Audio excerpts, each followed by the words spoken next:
Baik, untuk mengulas lanjut mengenai perkara ini, bersedia di talian Skype penganalisis ekonomi Putra Business School UPM, Profesor Madya Dr. Ahmad Razman Abdul Latif. Assalamualaikum, Prof. Prof, melihat Waalaikumsalam kepada warahmatullahi. penguncupan yang semakin berkurangan kepada 2.7% ini, apakah maksudnya kepada rakyat dan juga perniagaan di luar sana? Ya, apabila kita melihat penguncupan semakin berkurangan kepada 27%, saya anggap ini adalah satu petanda yang baik kerana kalau kita lihat sebelum ini banyak yang pakar-pakar ekonomi meramalkan bahawa kita sebenarnya akan mengalami penguncupan sekitar negatif 3.5% hingga 5.6%. Jadi apabila diumumkan bahawa pengucupan hanya sekitar negatif 2.7%, ini dianggap satu berita yang baik. Yang kita menyaksikan pelonjakan lebih daripada 18.2% daripada suku tahun sebelumnya.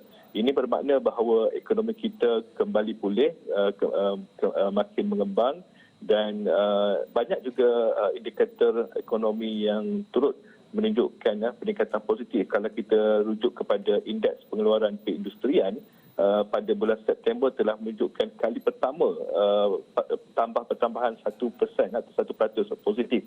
Dan satu lagi statistik yang terkini iaitu dari segi kadar pengangguran pada bulan September turun 0.1% kepada 4.6%, iaitu seramai 737,500 masih menganggur tetapi telah berkurangan daripada bulan sebelumnya. Jadi indikator-indikator positif yang telah diumumkan pada bulan September dan juga bulan sebelum itu adalah petanda awal bahawa ekonomi kita semakin pulih dan ini telah jelas nampak apabila Jabatan Perangkat Malaysia menunjukkan bahawa pengucupan hanya sekitar negatif 2.7%, lebih bagus daripada anggaran mana-mana pakar ekonomi sebelum ini. Ya, Prof, tapi melihat kepada konteks masa di mana hampir seluruh negara dikenakan Perintah Kawalan Pergerakan Bersyarat, adakah kita mampu capai pertumbuhan positif pada suku terakhir nanti pada pandangan Prof?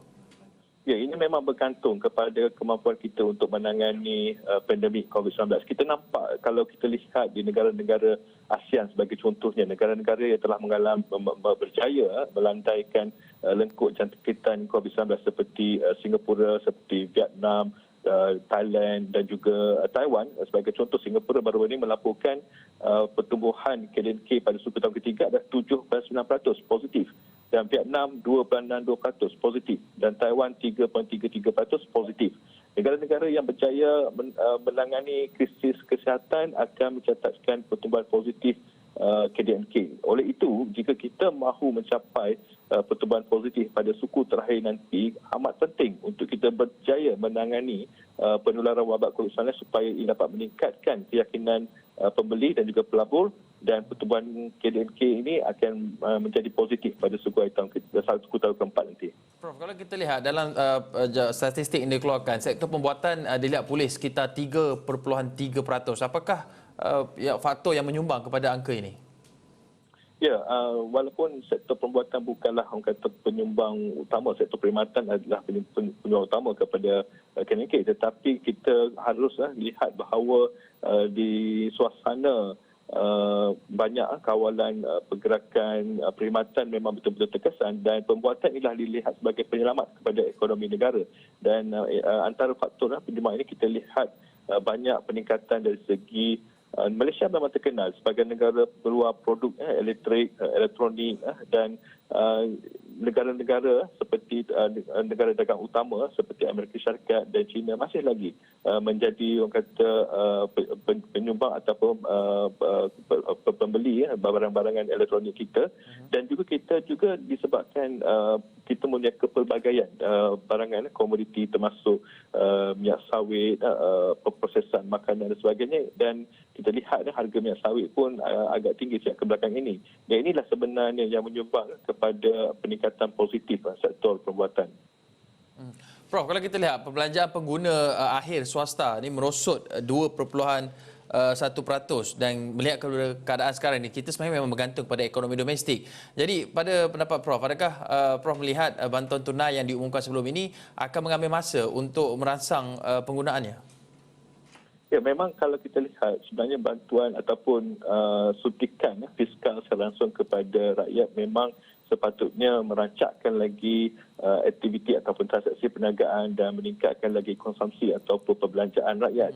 Dan bantuan tunai yang diumumkan sebelum ini memang ada memberi lonjakan sedikit, tetapi ianya harus dibantu ataupun diselangi juga dengan pelbagai jenis insentif lain, seperti kalau kita lihat sebelum ini ada moratorium dan juga ada juga geran dana yang diberikan kepada PKS dan juga bantuan-bantuan lain kepada individu yang tertentu. Dan ini saya lihat masih perlu, dan disebabkan itu kalau kita lihat dalam Belanjawan 2021 juga masih ada lagi kesinambungan terhadap jenis bantuan tunai ini. Namun ianya tidak boleh orang kata dianggap sebagai satu solusi sahaja, kerana kerajaan sudah tentu masih akan ada kekangan untuk berterusan memberi bantuan tunai. Apa yang saya lihat ialah untuk merancakkan, membantu PKS mengekalkan perniagaan mereka supaya apabila perniagaan berkembang, mereka mampu menggaji lebih ramai pekerja dan pekerja-pekerja akan lebih berbelanja. Dan apabila berbelanja ini, keyakinan untuk berbelanja dan melabur ini akan datang daripada kemampuan kerajaan menangani krisis pandemik COVID-19 ini. Prof, ringkas saja, pada pandangan Prof, adakah angka-angka statistik yang dikeluarkan ini mampu memberikan keyakinan bukan saja kepada pengguna tapi kepada pelabur dan perniagaan untuk mereka terus berbelanja?